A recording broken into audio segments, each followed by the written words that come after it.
ഖബൂൽ, ലാ ഇലാഹ ഇല്ലല്ലാ എന്നതിനെ നമ്മൾ ഖബൂലാക്കണം. ലാ ഇലാഹ ഇല്ലല്ലയെ ഖബൂലാക്കണം. അതേപോലെ ലാ ഇലാഹ ഇല്ലല്ലാ എന്തൊന്ന് തേടുന്നുവോ അതിനെയും നമ്മളുടെ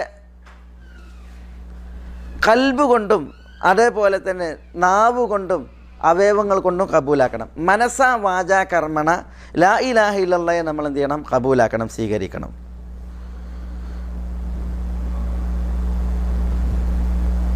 നമ്മൾ ലാ ഇലാഹ ഇല്ലല്ലയെ നിരസിക്കരുത്.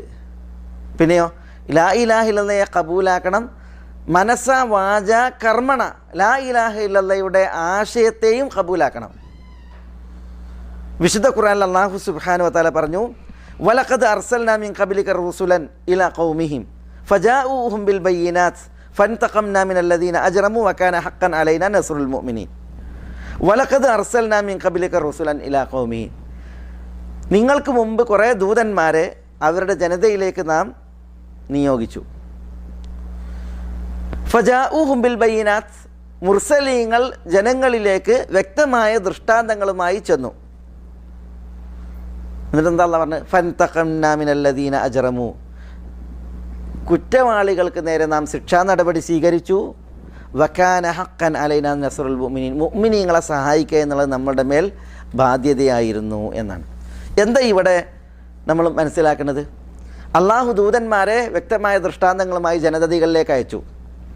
കുറ്റവാളികളെ അള്ളാഹു സുബ്ഹാനഹു വ തആല ശിക്ഷിച്ചു എന്നാണ് പറയുന്നത്. കാരണം എന്താ? കുറ്റവാളികളെ ശിക്ഷിക്കാൻ കാരണം ദൂതന്മാർ പഠിപ്പിച്ച ആശയങ്ങളെ അവർ കബൂലാക്കിയില്ല, അവർ തിരസ്കരിക്കുകയാണ് ചെയ്തത്.